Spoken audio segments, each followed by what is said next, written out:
Jyewe Misigaro Paul maze kumva icyo amategeko ategeka abashyingiranywe, nemeye nta gahato ko wowe tuyishimire Makire umbera umugore, tukazabana uko twabyiyemeje kandi dukurikije uko amategeko ya Repubulika y'u Rwanda abitegeka. Yewe tuyishimire Makire maze kumva icyo amategeko ategeka abashyingiranywe, nemeye nta gahato ko wowe Misigaro Paul umbera umugabo, tuzabana uko twabyiyemeje kandi dukurikije icyo amategeko ya Repubulika y'u Rwanda ateganya. Mbeshejweho n'Imana, ibindi byose Imana inkoresheje cyangwa se ifashishijemo byose mbasha kubikora kandi bikagenda neza. Hanyuma Paul kandi ndi wa wundi wabayeho mu buzima bukomeye, mvukiye mu muryango ukennye, rero sinavuga ko n'igihe tumaranye n'ibyo Imana ikoze. Ubu turi mu kwezi kwa 9, ariko madamu cyangwa se nimba navuga ko ari madamu wanjye, tuve mu murenge, twamenye mu kwezi kwa 3.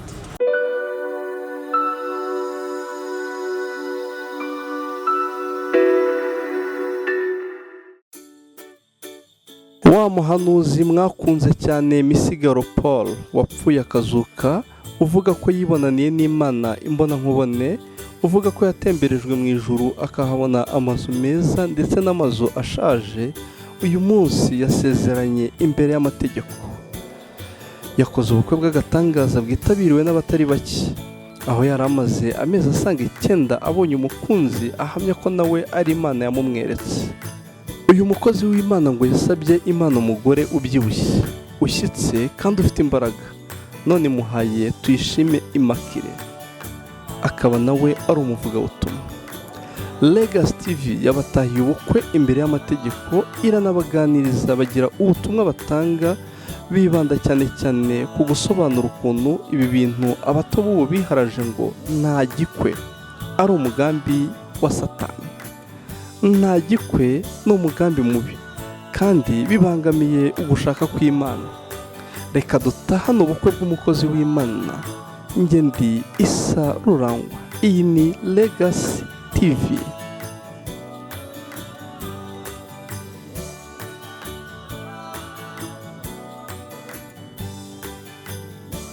Murakoze, yitwa Misigaro Paul, yego mwe mumenyereye ndakuganira n'abantu, umukozi w'Imana, uvuga ubutumwa muri rusange, Imana ikabana natwe mu bantu banze. Rero hanyuma mbabwire ko nateye intambwe, ibindi turabiganira, Imana ibamugisha.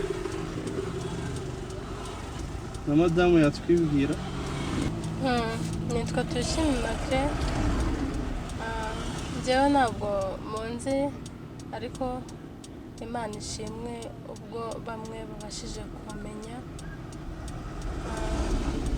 Ndi madamu wa Paul. Yes, kuri uyu munsi rero muvuye gusezerana imbere y'ubuyobozi, hanyuma ubukwe buteganyijwe ryari, kujyana n'abakunzi ba Paul, abantu bamukunze bamenye igihe ubukwe buzabera. Ubukwe murakoze, ubukwe burahari buri samedi, buri kwa 6. Rero sinzi nimba nahita ko ari maremare cyangwa se ari magufi, kubera ko sinavuga ko n'igihe tumaranye n'ibyo Imana ikoze. Ubu turi mu kwezi kwa 9, ariko madamu cyangwa se nimba navuga ko ari madamu wanjye, tuve mu murenge, twamenye mu kwezi kwa 3. Imana irabyubaka kugeza amagingo anga ku ndondoro, ubonye ko akaboko nakamanitse. Ubwo ndashima Imana yabishoboje kuko nzi ko ari benshi byananiye. Numva mu mezi angahe yonyine dukutanye, hari benshi bakunda imyaka 4, abandi bakunda imyaka 5, n'abakunda n'imyaka 10, byagiye byanga. Twebwe Imana itugiriye neza, umva n'indi namwe duteye, sibyo shene.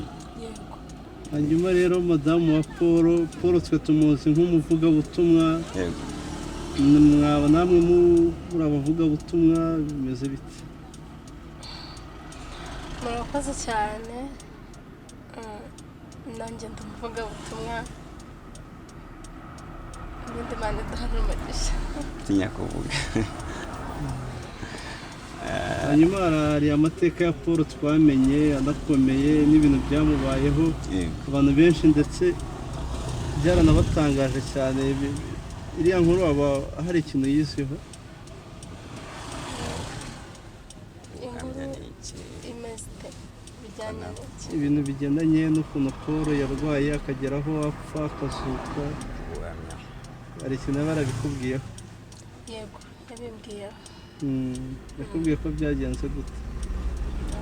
Yambwiye ko yarwaye yarozwe yarangiza agapfa, ariko kubw'imbabazi z'Imana yari kimufiteho umugambi arazuka.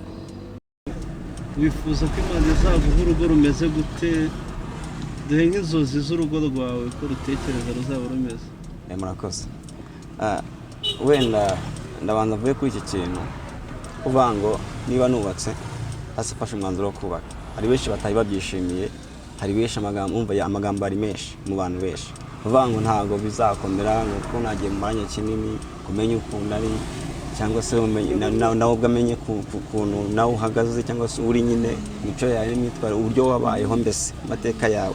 Ariko burya Imana ifata iby'abantu babona ko bidashoboka bikabirema bikabaho, ikemeza abantu. Ubwo rero mboneho no kubwira abantu rwose bagiye bavuga byinshi, baravuga byinshi ngo ntabwo muzarugubaka, ngo Paul ngo meze kuriya, ngo azashora umugore yese azamushoboza iki buriya, mbese nuko njye nigeze nabwira Imana igihe kimwe, nabwira nti Imana rero urabona ndi mutoya ndananutse, ndagusabye cyagiye nigeze narwara ndaremba, igihe nari ndwaye nari mfite umukobwa undwaza ufite imbaraga, yandi wakanjyana muri dushe hakaza umugabo akaza akanyoza cyangwa se umusore. Igihe kimwe nza kubwira Imana, nabwira nti Imana urangije nibyo, ariko nibutse ko igihe wajyaga umba hafi ukandinda, ugakoresha umukobwa kugira ngo anterure, niba wari ufite imbaraga, niba wari ushoboye kundwaza, bituma senga Imana avuga nti nujya kumpa umugore cyangwa se ugiye ko mu rugo uzaba umugore nzabana nawe, ariko ufite ibiro byinshi kundenza. Wenda sinzi ko nabivuga, ariko icyo nicyo cyifuzo cyane. Navuga nti Imana uzaba umugore ufite ibiro byinshi ubyibushye. Ubwo ndashimira Imana ko ibikoze kugeza amagingo aya ngaya. Nukwanga umugore rero wawe wari waramusengeye? Bwagene naramusengeye igihe kinini pe. Ubwo iyo wasengeye umugore yajya kuzaza pirate, haje abakobwa benshi, haje abakobwa benshi, nanisa navuga ko ngisa imbabazi kuko arabonetsemo kugirana abonetsemo kugirana ibiganiro bamwe na bamwe, ukajya ngo turi mu murongo umwe, ariko uyu nguyu rwose nshuti nta n'umwaka tumaranye ntawe rwose. Kuva mu kwezi wa gatatu turi mu kwa 9, Imana irabikoze irabyubatse, ndashimira Imana. Ubwo rero ngiye sinavuga ko ankundiye ubukire kuko nta mafaranga nari mfite, nta bushobozi, nta nzu nagiraga, yemwe no kurya byari hatari. Urumva byari ikibazo, ntabwo byo kwiyemera n'iki, ntabwo navanga ese burazamushobozi, Imana imumpaye izaduha n'ibyo kurya, siko bimeze buriya, sibyo shere? Imana igumpaye izaduha n'ibyo kurya, kandi nzi ko bizakoreka. Ikindi nanone nawe kandi arabizi neza, namukunze nta yindi nyungu mukurikiye, wenda yo kuvanga afite amafaranga, afite ubushobozi, abo bamubona ari munini kurya, ati buriya kari munini afite amafaranga, mbaye munini afite buri kimwe cyose. Ariko haleluya, buriya umutima gusa no kuba muyobowe n'umwuka w'Imana birabashoboza, kandi mukabasha kubaka urugo.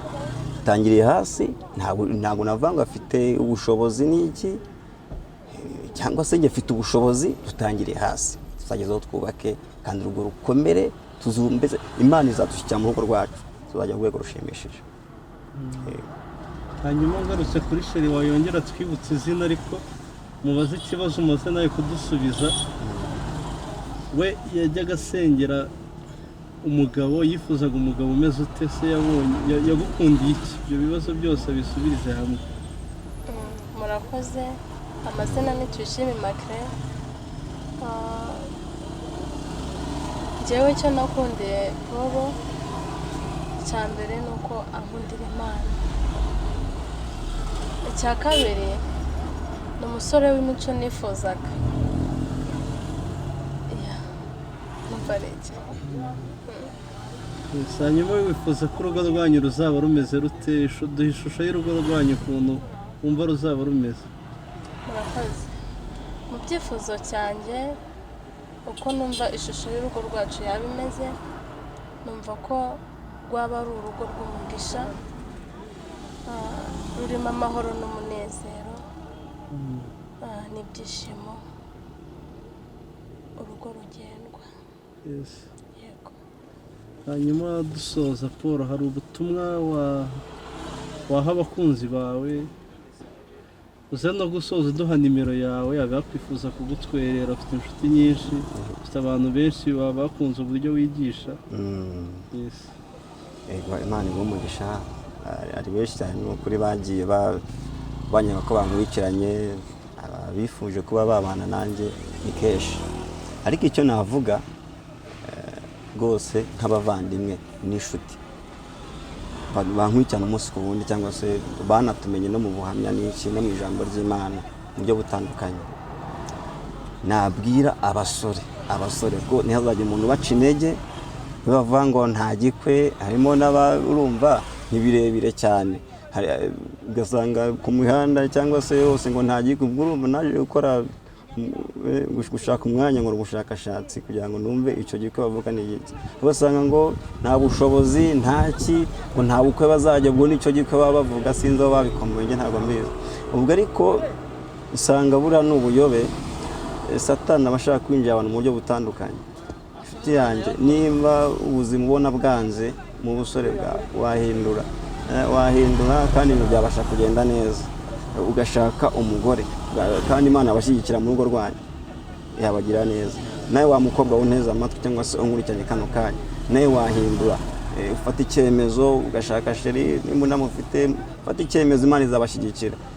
Mushatse turi ko nta mafaranga afite, kunangije umushinga w'ubukwe nta giceri cy'icumi ifite, nta namba, usibye Uwiteka wenyine Imana yangirira neza, nkabona ibintu birakoretse. Ntabwo rwose navuga ngo ncitse intege, tuzabaho dute, urugo ruzakomera mu buhe buryo. Nizeye ko Imana izadushyigikira, nawe kandi ubyitegura udukurikiranye, uri umukobwa cyangwa se uri umusore, ndizera neza ko nawe Imana izabana nawe. Bikore, genda akamanitse akaboko, yifuza kudushyigikira, yifuza kudufasha, udufashe. Imana izabaho umugisha. Mwe na Imakire nta bushobozi afite, nanjye kandi nta bushobozi nayifite, twese twari turi hasi. Ariko burya gutanga bizana umugisha kurusha kwakira. Abifuza kudushyigikira rwose, Imana ibaho umugisha. Ubwo bashatse kubashyigikira, ubufasha babucisha he? Nimero ya telefone? Nimero yanjye ni 07 88 40 93 54. Mbere dusubiriramo 07 88 40 93 54. ubwo ibaruye kuri Misigaro Jean Paul. Misigaro Jean Paul. Hanyuma niya sheri ni ngombwa cya nawe nanjye mvuge nta kibazo. Nanjye nta kibazo. 07 8 33 49 71 4. Dusubiriramo 07 8 33 49 71 4. Paul ni umuvugabutumwa usengera mu itorero rya ADPR. Paul nkunda gusenga cyane, nibwo buzima, nibyo bimbeshejeho, kandi sinavuga ko Paul hari business mfite mu mujyi wa Kigali, sinavuga ko hari ibindi bikorwa mfite, cyangwa se sinavuga ko hari ubundi bushobozi bundi mfite.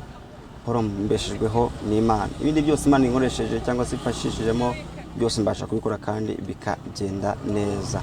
Hanyuma Paul kandi ndi wa wundi wabayeho mu buzima bukomeye, mvukiye mu muryango ukennye kugeza amagingo aya ngaya. Ndashima Imana ko yandinze, ko hari benshi cyane bagiye bapfa, twarabyirukanye, hari abandutaga, hari abo twanganaga, yemwe nanjye abona rutaga, abo bose barapfuye baragenda baribagirana, ariko jewe uyu munsi ndacyariho kugeza amagingo aya ngaya. Ubwo rero nekereza neza ko byanga bikunze ari impamvu Imana yansigaje, reka nshimira abantu rero wenda bagiye banera courage, bambye ati courage komeza ujye imbere, komeza gukiranukira Imana kugeza amagingo aya ngaya. Ubwo rero Paul nguwo umunyamasengesho, nguko ngo niringiye Imana muri makeya nuko. Hanyuma ubwo ndumva twasoza rero tukabifuriza urugo ruhire. Yes, ubwo muzabyare muheke, Yego. kandi muzatere imbere, kandi muzumye mu gusenga mukunda Imana. Reka dusenge Imana. Mana, mu izina rya Yesu Kristo turagushimye kandi turaguhimbaje, tugushimiye ko uri Imana nziza, Imana y'inyembaraga, Imana ifite ubutware, Imana ifite ubushobozi. Tugushimiye ko wabanye natwe mu myiteguro yose twagize kugeza amagingo aya ngaya, uracyadushyigikiye. Wabanye natwe mu bihe nk'ibi ngibi byo gusezerana. Uwiteka utugire neza, udushoboza kugeza amagingo aya. Turagushima ko turinze Satani, umunya wa Satani, turinda gukora k'umubi. Turagushima n'ushimwe utami gushyirwa hejuru. Nemera Data mwiza rero humugisha abantu bakomeje kudushyigikira, kandi humugisha buri umwe wese ukomeje kutuba hafi n'ukuri, kandi n'abanyamakuru humugisha bari badusuye kano kanya. Ndagusabye kugira ngo nabo bahumugisha, kandi ibiganiro bibashe kugera kuri benshi n'abandi bari bameze nkatwe, abasore ndetse n'abakobwa. Turabasenye no kugira ngo babashe gutera intambwe. Nawe Mana ubagirire neza kugira ngo babashe kwakira umugisha, ndetse babashe kwakira byinshi wagiye uteganya ku buzima bwabo. Nushimwe utambirwe rero mu izina rya Yesu Kristo, amen.